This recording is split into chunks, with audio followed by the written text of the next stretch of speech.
South Korea एक बहुत बड़े जनसंख्या के संकट से जूझ रहा है। यहां पैदा होने वाले बच्चों की औसत संख्या, जिसे फर्टिलिटी रेट कहते हैं, गिरकर 0.81 हो गई है।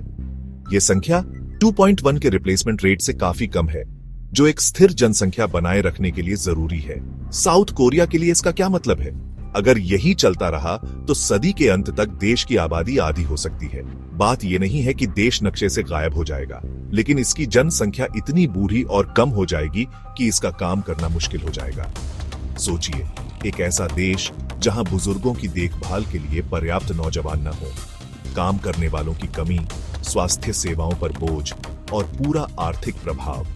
ये साउथ कोरिया का भयानक भविष्य है। ये देश दुनिया का पहला ऐसा देश बनने की कगार पर है, जो वैसे तो नहीं, लेकिन जनसंख्या घटने की वजह से खत्म हो जाएगा। ये जनसंख्या में गिरावट सिर्फ साउथ कोरिया तक सीमित नहीं है। कई विकसित देशों में भी ऐसा ही हो रहा है। जापान, इटली और ग्रीस सभी कम जन्म दर से जूझ रहे हैं, लेकिन साउथ कोरिया की स्थिति खास तौर पर चिंताजनक है, जो बाकी बूढ़ी होती आबादियों के लिए आने वाली मुश्किलों का संकेत है। साउथ कोरिया का आर्थिक चमत्कार किसी से छिपा नहीं है।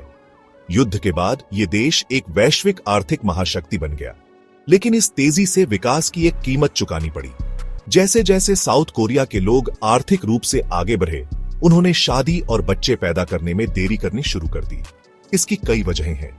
एक तो रहने की बढ़ती कीमत, खास तौर पर शहरी इलाकों में जैसे सियोल। घर बहुत महंगे हैं और शिक्षा और बच्चों की देखभाल की लागत आसमान छू रही है। बहुत से नौजवान बस परिवार पालने का खर्च नहीं उठा सकते। इसके अलावा साउथ कोरियाई समाज नौजवानों पर करियर में सफल होने का बहुत दबाव डालता है। लंबे काम के घंटे और बहुत ज्यादा प्रतिस्पर्धा वाला काम का माहौल परिवार के लिए बहुत कम समय और ऊर्जा छोड़ता है। महिलाओं को खास तौर पर मुश्किलों का सामना करना पड़ता है, क्योंकि सामाजिक उम्मीदें अक्सर मां बनने की जिम्मेदारियों से टकराती हैं। साउथ कोरिया का अनुभव दुनिया के बाकी हिस्सों के लिए एक जरूरी सबक है।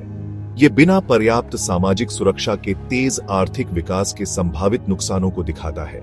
यह कामकाजी माता पिता के लिए मददगार नीतियों की जरूरत पर भी जोर देता है, जैसे कि सस्ती बच्चों की देखभाल, माता पिता की छुट्टी और काम के लचीले समय।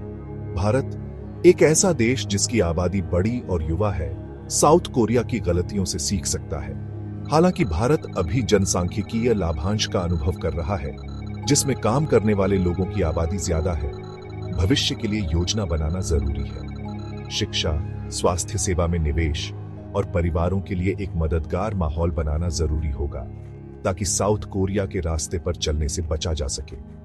इन मुद्दों को न सुलझाने से एक ऐसा भविष्य आ सकता है जहां भारत को अपनी जनसांख्यिकीय चुनौतियों का सामना करना पड़ेगा, हालांकि वो साउथ कोरिया से अलग होंगी। साउथ कोरिया की सरकार जनसंख्या संकट की गंभीरता को समझती है और इसे हल करने के लिए कई नीतियां लागू कर रही है। इनमें जोड़ों को ज्यादा बच्चे पैदा करने के लिए आर्थिक प्रोत्साहन, बच्चों की देखभाल के लिए ज्यादा सब्सिडी और काम और जीवन के बीच संतुलन को बढ़ावा देने के प्रयास शामिल हैं। हालांकि ये देखना बाकी है कि क्या ये उपाय इस रुझान को बदलने के लिए पर्याप्त होंगे। साउथ कोरिया का भविष्य अधर में लटका हुआ है। इस देश का अनुभव जनसांख्यिकीय असंतुलन के संभावित परिणामों के बारे में एक चेतावनी के रूप में काम करता है। यह एक याद दिलाता है कि सिर्फ आर्थिक समृद्धि ही किसी देश के दीर्घकालिक कल्याण के लिए पर्याप्त नहीं है। एक स्थायी भविष्य के लिए एक समग्र दृष्टिकोण की आवश्यकता होती है, जो आर्थिक विकास और अपने लोगों की भलाई दोनों को प्राथमिकता देता है।